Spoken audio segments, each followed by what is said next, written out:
What if achieving your biggest dream cost you the rest of your career? That's the tragedy of Samuel Umtiti, the man who helped France lift the World Cup and lost everything in the process. He scored the goal that sent his country to the final, but that moment of glory destroyed his future. This is the heartbreaking story of the goal that ended Samuel Umtiti's career. Before the pain, there was true potential. Barcelona was everything a modern center back should be. He was composed on the ball, he had aerial threat, he was athletic, he was technical, and he was composed. He was considered France's next defensive leader. Also, a big club, Barcelona, noticed. Barcelona trusted him, and honestly, there's a lot of pressure if you're a center back because Gerard Piqué and Carlos Puyol, they played for Barcelona, so there was a lot of pressure on him.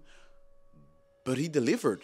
He was a center back, a modern center back who Barcelona trusted. About 8 or 9 years ago, he was unstoppable. He had a really good season. And imagine, that was even before he became world champion with France. And something you shouldn't forget about, he is 31 years old right now. But if we go back 8 years ago, 2017, he was just 23 years old, which is insane. He was still a young player back then. Every footballer dreams of one thing: lifting the major trophy with his country. Because we always ask football legends or people the question, or even football fans, we always ask the question, would you rather win the Champions League with your club or win the World Cup with your country? Which is an interesting question and almost impossible. A lot of people choose winning the World Cup with their country. And this is something Samuel Umtiti achieved. He achieved his dream of not only playing with his country at the World Cup, but he also ended up winning it. And guys, you know France. You all know France. If you don't, something that's known under all football fans is France, they always have good generations of football players. They can always play with 2 or 3 XYs with world-class quality. So it wasn't different back then. Samuel Umtiti was only 23 years old, 24 years old. He had the chance to play during the World Cup. And his teammates were insane as well. He wasn't just part of that team, he was also crucial. But there was one big issue. He was already injured. He had knee problems, he had conversations with his doctor, and to be honest, he wasn't even allowed to play for his country. But footballers often have to take tough decisions. That was also the case for Samuel Umtiti. One thing about football players when they play for their country, football players give their all. They give beyond their best. Doctors advised him not to play. His knee was in bad shape even before the semi-final against Belgium. But he had a conversation with his coach, Didier Deschamps. He told his coach, I will play even if my leg falls off. And that's what I just told you guys. Football players will give everything for their country. You know what's funny about this story? He told Deschamps that he would give everything, and he ended up doing it. Actions speak louder than words.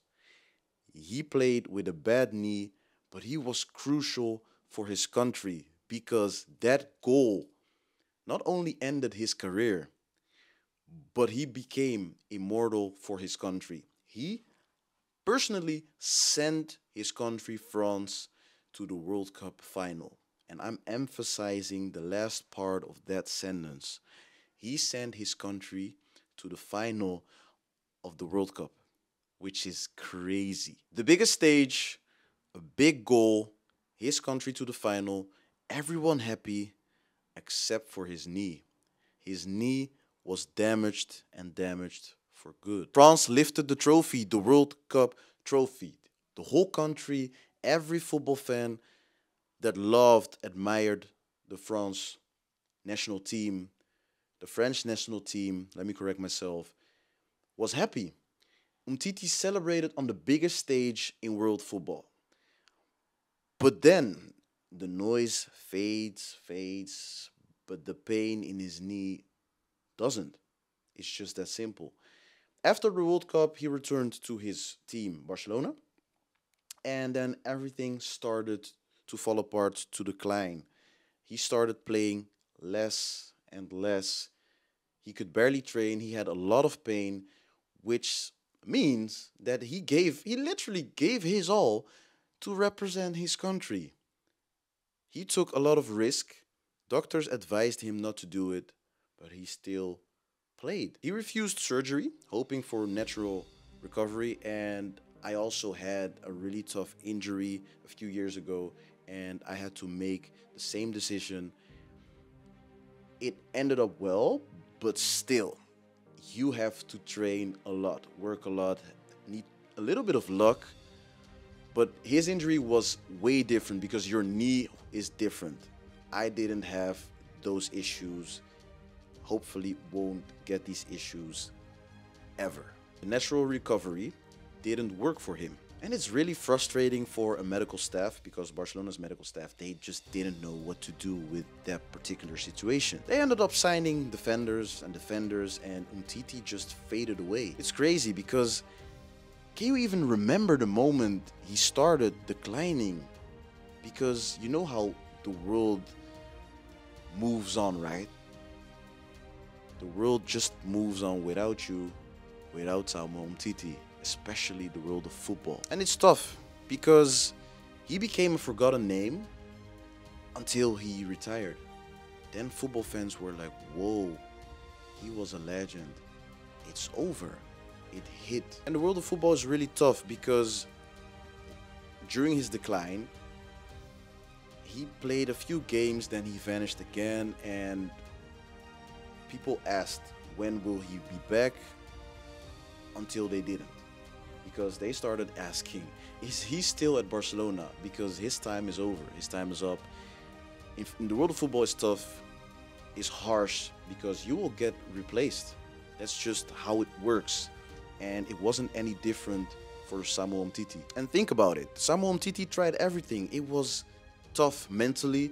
He tried specialists, he tried mindset work, he tried therapy, but his body, it was about his body, simply couldn't keep up. He went on loan, and a football player can smile again after he fulfills his comeback on the pitch, but no. And this must have been tough for him because deep down he knew he wouldn't come back to that particular level. And now, guys, in 2025, right now, Samuel Umtiti retired. And you know what's crazy about it? He is just 31 years old. Think about it. Most defenders peak at 30 years old, or 31 years old, or even 32 years old. And this man already retired at 31. For Umtiti, that was the end. Not because he didn't have enough talent, but because he sacrificed his whole career while representing his country. That's what happened. That's the price of glory. He traded a decade of football, of his career, for immortality. One moment of immortality. Here's the thing, most players dream of that one moment. They do. But very few players are willing to sacrifice everything to achieve it. Samuel Umtiti did, and that's why his name, Samuel Umtiti, will never be forgotten. That's why I made this video. Hope you guys appreciate it. Football isn't just about longevity, it's about legacy. And yes, we've seen Messi and Ronaldo, they showcased longevity. They are defining that particular word. But those are not the average football players, these two players.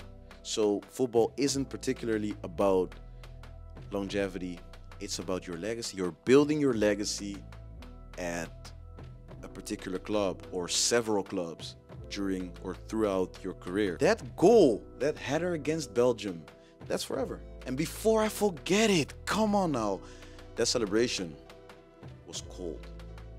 Please look it up. Can you remember that celebration? The walk he had. It was so nonchalant. It was crazy. Cold, cold, cold celebration. Umtiti reminds us, glory always comes with a price. So let me ask you, would you sacrifice your entire career for one shot at immortality? Thanks for everything. Samuel Umtiti, the streets will never forget